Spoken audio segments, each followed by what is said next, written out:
नमस्कार किसान भाइयों, मैं सूर्य देवल फिर से हाजिर हूँ आपके अपने चैनल एग्रीकल्चर गुरुजी में। किसान भाइयों, आज हम बात करेंगे पौधा गन्ने की कटाई के बाद यदि हमें अपने पेड़ी गन्ने के अंदर ज़्यादा टिल्डिंग चाहिए, ज़्यादा अच्छी ग्रोथ चाहिए और आपको एक ऐसा अगोला चाहिए जैसा कि आप इस वीडियो में देख पा रहे हैं।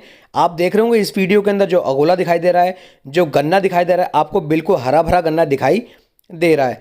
किसान भाइयों, ऐसा क्यों है कि ये गन्ना इतना हरा भरा कैसे है? क्योंकि इस समय पर सभी किसान भाइयों को जो दिक्कतें हैं, जो परेशानियां हैं, वो ये हैं कि उनके गन्ना जो है हल्का हल्का पीला पड़ना शुरू हो गया और उनके जो अगोला है वह बिल्कुल ही पीला और सूख गया है। इस समय पर जो हमारा गन्ना है आप देख रहे हैं बिल्कुल ही हरा भरा गन्ना दिखाई दे रहा है और जो हमारा अगोला है यह भी हरा भरा और बिल्कुल काला सा दिखाई दे रहा है। ऐसा हमने इस खेत के अंदर या अपने गन्ने के अंदर हमने क्या किया है जिससे कि इतना शानदार जो हमारा गन्ना है वह दिखाई दे रहा है। किसान भाई, यदि आपको भी इस तरीके का गन्ना चाहिए, इस तरीके का अगोला चाहिए, तो आपको क्या करना होगा आप इस वीडियो में देख सकते हैं। और इस वीडियो में जो तरीका मैं आपको बताऊंगा, यदि आप इस तरीके से किसान भाइयों चलते हैं तो आपका गन्ना भी बहुत ही शानदार, बहुत ही लाजवाब होगा और लास्ट तक आपका जो अगोला होगा वह बिल्कुल ही हरा भरा होगा। इसलिए आप इस वीडियो को पूरा देखना ना भूलें। यदि आपके कुछ प्रश्न हैं तो आप @एग्रीकल्चर गुरुजी या फिर आप #एग्रीकल्चर गुरुजी करके अपने सभी प्रश्न पूछ सकते हैं। किसान भाइयों, इस वीडियो का जो आज का हमारा टॉपिक है वो है कि पौधा गन्ने की कटाई के बाद हमें ऐसे कौन कौन से खाद अपने गन्ने के अंदर डालने हैं जिनसे कि हम ज़्यादा से ज़्यादा टिल्डिंग अपने गन्ने की फसल के अंदर ले सकें, जो कि आने वाले समय में हमारा जो पेड़ी गन्ना होगा वह हमें एक रिकॉर्ड तोड़ गन्ना निकाल करके दे सके।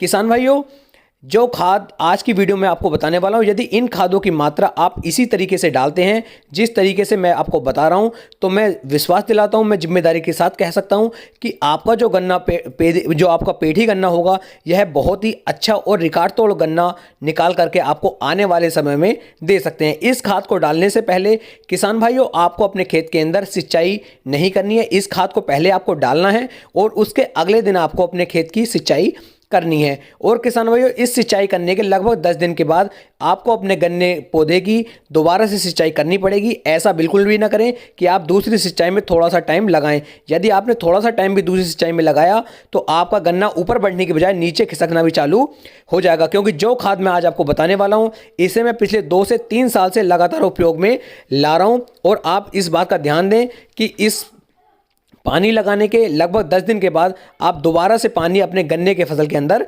जरूर लगाएं। किसान भाइयों, सबसे पहले आपको क्या करना है कि अपने पौधा गन्ने के अंदर जो आपने कटाई किया उसके बाद देख लीजिए यदि कहीं कहीं पर आपके जो गन्ने हैं वह थोड़े छोटे बड़े आपने ऊपर नीचे गन्ने की कटाई की है तो आपको उसे एक समान रूप से अपने पूरे खेत के अंदर कर देना है। और आपके खेत के अंदर जितने भी खरपतवार हैं उन सभी खरपतवारों को आपको आसानी के साथ नष्ट कर देना है। सभी खरपतवारों को नष्ट करने के बाद किसान भाइयों आप अपने पौधा गन्ने की जुताई या निराई गुड़ाई अवश्य कराएं। यदि आपने ट्रेंच मेथड से गन्ने की बुआई की है तो आप जो छोटे वाले ट्रैक्टर हैं उनकी मदद से अपने खेत की जुताई करवा सकते हैं और उसके अंदर से सभी खरपतवारों को खत्म कर सकते हैं। जब आप अपने खेत की जुताई करवा देते हैं तो आपका जो खेत होता है वह बहुत ही अच्छा बन जाता है, लचीली उसकी मिट्टी बन जाती है और उसके अंदर एक लोच बन जाती है। यानी कि आपका खेत जो है अब ज़्यादा जोर लगाने की कगार पर आ जाता है। जब तक आप अपने खेत की जुताई नहीं करवाते हैं आपके खेत के अंदर लोच नहीं बनती है और खेत ज़्यादा ताकत नहीं लगा पाता है। और जैसे ही आप जुताई करवा देते हैं आपके खेत के अंदर इतनी ताकत बन जाती है कि वह ज़्यादा पोषक तत्व मिट्टी से लेकर के आपके गन्ने के पौधे को दे सकता है, जिससे कि ज़्यादा ट्रिलिंग और ज़्यादा ग्रोथ आपके गन्ने की हो सकती है। अब बात करता हूं कि कौन से खाद की मात्रा आपको किस किस तरीके से अपने गन्ने की फसल के अंदर लगानी है। किसान भाइयों, सबसे पहले मैं आपको बता दूं कि आपको 1 किलोग्राम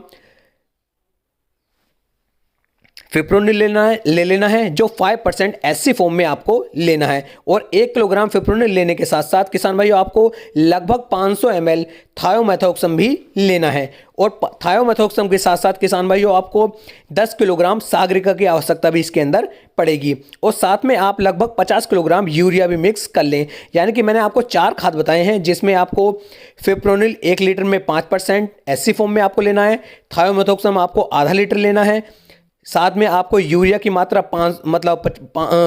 50 किलोग्राम लेनी है और साथ में आपको किसान भाइयों 10 किलोग्राम सागरिका भी लेनी है। इन चारों खादों को आपको अच्छी तरीके से मिक्स कर लेना है और मिक्स करने के बाद आपके जो पौधे गन्ने पौधे की जड़ें हैं उन जड़ों के पास में आपको इसे आसानी के तरीके से आसानी के साथ बिखराव इसका करवा देना है। और किसान भाई जिस समय पर आप इसका बिखराव कराएंगे आप कोशिश करें कि ये जड़ों के पास रहे, पूरे खेत में ना फैले, क्योंकि जितना ज़्यादा जड़ों के पास ये रहेगा उतना ज़्यादा ये आपके खेत के अंदर फुटाव फैलाएगा, उतनी ज़्यादा टिल्डरिंग आपके गन्ने के अंदर होगी, उतने ज़्यादा जो आपके पौधे गन्ने के अंदर विकास होगा और उसकी ग्रोथ जो है बहुत तेज़ी के साथ फिर होनी शुरू हो जाएगी। और किसान भाई यदि आज आपने ये काम किया है तो कल की डेट में आपको अपने गन्ने की फसल के अंदर पानी लगा देना है और उसके लगभग 10 दिन के बाद आपको दूसरे पानी की आवश्यकता भी किसान भाइयों जरूर पड़ेगी और आपको 10 दिन के बाद दूसरा पानी भी अपने गन्ने की फसल के अंदर लगा देना चाहिए। यदि आप इन खादों को इस तरीके से अपने गन्ने की फसल के अंदर लगाते हैं तो किसान भाइयों मैं जिम्मेदारी के साथ कह सकता हूं कि आपका जो गन्ने का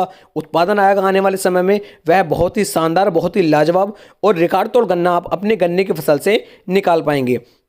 किसान भाइयों अगली जो वीडियो हमारी आने वाली है उस वीडियो में मैं आपको स्टेप बाय स्टेप बताऊंगा कि गन्ने की बुआई से लेकर कटाई तक आपको किन किन उर्वरकों की किस किस तरीके से मात्रा डालनी है जिससे कि आप एक अच्छा और रिकॉर्ड तोड़ उत्पादन अपने गन्ने की फसल से निकाल पाएं। किसान भाइयों आज की जो वीडियो है बस इतनी ही है। इस वीडियो से संबंधित यदि आपके कुछ प्रश्न हो, आपके कुछ सवाल हो तो आप मुझे नीचे कमेंट करके पूछ सकते हैं। मैं आपके सभी सवालों के जवाब बहुत जल्द देने की कोशिश करूंगा।